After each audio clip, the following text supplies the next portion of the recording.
Hello everyone, welcome to Stock Money YouTube channel. इस video के अंदर हम लोग बजाज फिनसर्व लिमिटेड स्टॉक को डिस्कस करने वाले हैं।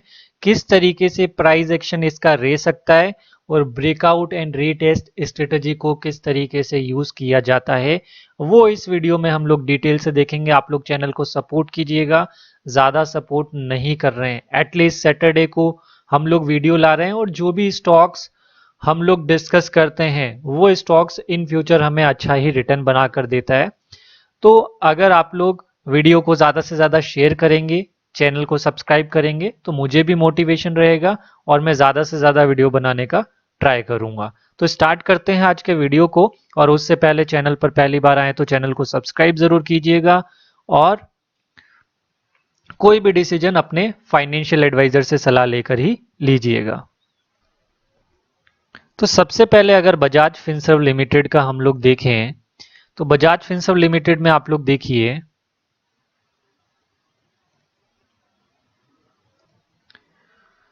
मार्केट कैप देखेंगे तो 2,63,559 करोड़ का है। तो लार्ज कैप कंपनी है। करंट प्राइस 1652 चल रहा है और 52 वीक हाई जो बनाया है वो 1742 का बनाया है। 52 वीक लो की बात करते हैं तो 1215 यानी कि 1215 करोड़ का। डिविडेंड ज्यादा नहीं देता है। फेस वैल्यू 1 की कंपनी है। रिटर्न ऑन इक्विटी बहुत ज्यादा शानदार है। ठीक है। उसके बाद अगर हम लोग बात करें प्रमोटर होल्डिंग की तो 60% है। प्लेजिंग में ज्यादा बड़ी दिक्कत है नहीं। डेब्ट टू इक्विटी रेशियो हमेशा जो भी कंपनी लोन देगी, लोन देने का काम करती है और इंटरेस्ट से अर्न करती है, उन कंपनी का डेब्ट टू इक्विटी रेशियो हमेशा एक से ज्यादा ही मिलता है। इसलिए कंफ्यूज मत होइएगा। प्रीवियस 12 मंथ प्रॉफिट की बात करते तो 13,341 करोड़ का प्रॉफिट इस कंपनी ने जनरेट किया है। फिर अगर हम लोग बात करें इसके क्वार्टरली रिजल्ट की तो क्वार्टरली रिजल्ट में देखिए और उसके बाद मैं आप लोगों को चार्ट पर बताऊंगा तो आप लोगों को पता चलेगा कि इस कंपनी में बाइंग अपॉर्चुनिटी क्यों बन रही है। सितंबर 2023 क्वार्टर का रिजल्ट देखिए। सेल्स बढ़ा हुआ है, प्रॉफिट भी बढ़ा हुआ है पिछले क्वार्टर के कंपेयर में भी। और इसको सितंबर 2022 के क्वार्टर से कंपेयर करते हैं तो 2997 करोड़ से बढ़कर 3756 करोड़ रुपीस इस कंपनी का प्रॉफिट हो चुका है। यानी कि क्वार्टरली ट्रेंड इसका पॉजिटिव है। लेकिन स्टॉक ने किस तरीके से मोमेंटम दिखाया है अभी चार्ट पर देखेंगे थोड़ी सी देर में। उसके बाद अगर हम नजर डालें प्रॉफिट एंड लॉस स्टेटमेंट के ऊपर तो यहां पर देखिए मार्च 2023 तक हाईएस्ट सेल्स हुआ है, हाईएस्ट प्रॉफिट हुआ है। ट्रेलिंग 12 मंथ में देखिए 14,000 करोड़ से ऊपर का प्रॉफिट जा चुका है इस कंपनी का। तो सब कुछ अगर देखें, क्वार्टर ऑन क्वार्टर देखें, क्वार्टरली रिजल्ट देखें, profit and loss statement year wise देखें, सब कुछ अच्छा है। बैलेंस शीट की बात करते हैं। रिजर्व्स बढ़ चुका है, बोरोइंग में ज्यादा बड़ी दिक्कत है नहीं। जितनी ज्यादा बोरोइंग बढ़ेगी उतना ज्यादा अच्छा है। उसके बाद अगर हम लोग बात करें इसके प्रमोटर होल्डिंग की तो आप लोग देखेंगे प्रमोटर्स में ज्यादा बड़ी दिक्कत है नहीं। एफआईज ने होल्डिंग बढ़ाई है, म्यूचुअल फंड ने प्रॉफिट बुकिंग किया होगा। ठीक है। पब्लिक की होल्डिंग भी 30% से कम है। वो कंपनी हमारे लिए बहुत अच्छी होती है बिकॉज पैनिक उस स्टॉक में होता है जहां पब्लिक की होल्डिंग ज्यादा होती है। ये हमेशा ध्यान रखिएगा। और बिजनेस अच्छा है बजाज फिनसर्व का। अब चार्ट पर चलेंगे। चार्ट पर मैंने डेली चार्ट को लगाकर रखा हुआ है।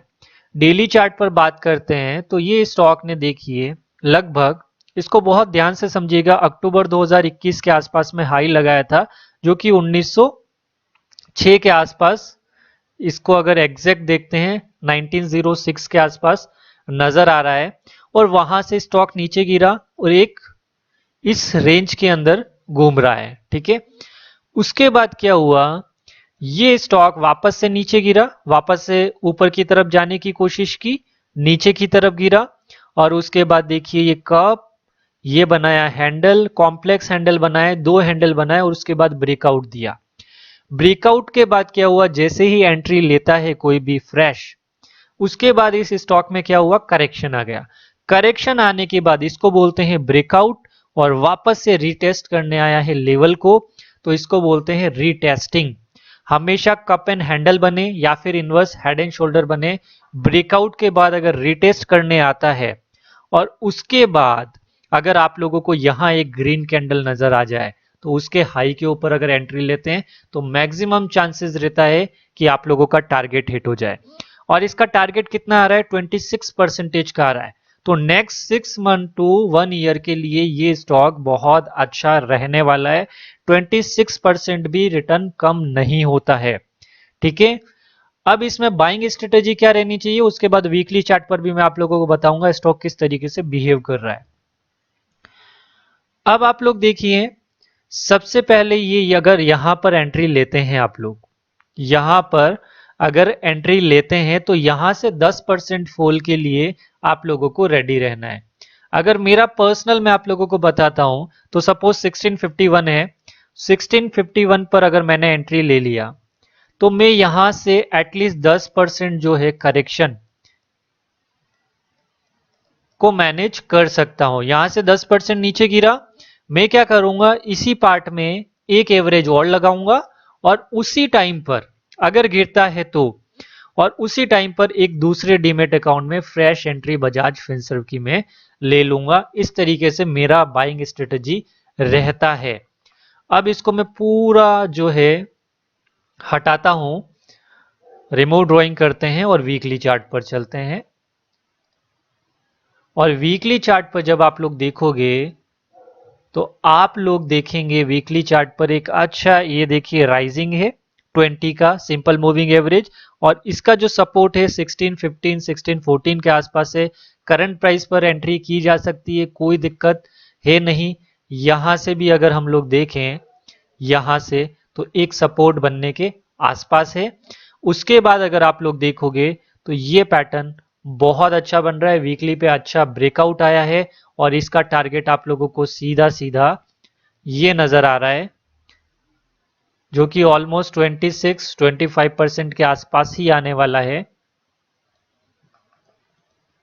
तो ये वाला टारगेट आने वाला है। तो पहला टारगेट हमें क्या रखना है, पहला टारगेट तो हमें ये वाला रखना है, ये वाला 1864 का अगर एंट्री लेते हैं तो। दूसरा टारगेट हमें क्या रखना है, दूसरा टारगेट हमें ये वाला रखना है। तो बजाज फिनसर्व में एक अच्छी अपॉर्चुनिटी बनी है। आप लोग इस स्टॉक के बिजनेस को देखिएगा, वेबसाइट पर जाकर फाइनेंशियल एडवाइजर से सलाह लेकर ही फाइनल डिसीजन लीजिएगा। बिकॉज मेरा यहाँ पर पर्सनल पोजीशन बनी हुई है इस स्टॉक के अंदर, इसलिए मैं आप लोगों को बता रहा हूँ। और मेरा वीडियो बताने का मतलब ये है कि आप लोगों को मैंने ये स्टॉक भी डिस्कस किया, साथ में ये मैंने आप लोगों को बताया कि इस तरीके से पैटर्न भी बन रहा है। तो स्ट्रेटेजी भी आप लोगों के साथ एक साथ शेयर हो गई, और ब्रेकआउट और उसके बाद रीटेस्ट हो रहा है लेवल, और रीटेस्टिंग के बाद एंट्री करते हैं तो ज्यादा अच्छा रिटर्न मिलने का चांस रहता है। तो स्ट्रेटेजी भी मैंने आप लोगों को बताई है। मूविंग एवरेज भी मैंने आप लोगों को क्लियर यहाँ पर दिखा रखे हैं, 20, 50 और 200 का मैंने लगा कर रखा है। कोई भी चीज छुपाने वाला नहीं है। आप लोग भी इस तरीके से अगर प्रैक्टिस करेंगे तो इस तरीके की स्टॉक ढूंढ पाएंगे। देखिए अभी निफ्टी हाई पर है, लेकिन बजाज फिनसर्व में हमें अच्छा अपॉर्चुनिटी मिल रहा है। और अभी जो लास्ट तक आए होंगे इस वीडियो को देखने के लिए, उनके लिए एक बोनस पॉइंट बताता हूं। इस स्टॉक का मैंने आप लोगों को रिजल्ट बताया था यहां पर सितंबर क्वार्टर से लगाकर देखिए, यहां पर मैंने आप लोगों को बताया था, यहां पर सितंबर 2022 के क्वार्टर का रिजल्ट इतना था और वहां से 3756 करोड़ हो गया। अब मैं इस स्टॉक के अंदर मूवमेंट देखता हूं, सितंबर किधर गया, सितंबर 2022, तो ये लगभग सितंबर 2000 ऑलमोस्ट ये वाला जो है यहां से मैं कंसीडर करता हूं। ठीक है, यहां से मैं कंसीडर अगर करता हूं, अभी तक का रिटर्न कुछ बना ही नहीं है और प्रॉफिट इतना अच्छा बढ़ चुका है, तो एक तरीके से ब्रेकआउट हो रहा है, फिर भी हमें अच्छे वैल्यू पर मिल रहा है। और ये जो प्रॉफिट आया ना, इसका इफेक्ट आप लोगों को कहीं ना कहीं इस ईयर के अंदर ही देखने को मिल सकता है। इसलिए बजाज फिनसर्व में एक अच्छी बाइंग अपॉर्चुनिटी बनती है। Thank you for watching this video.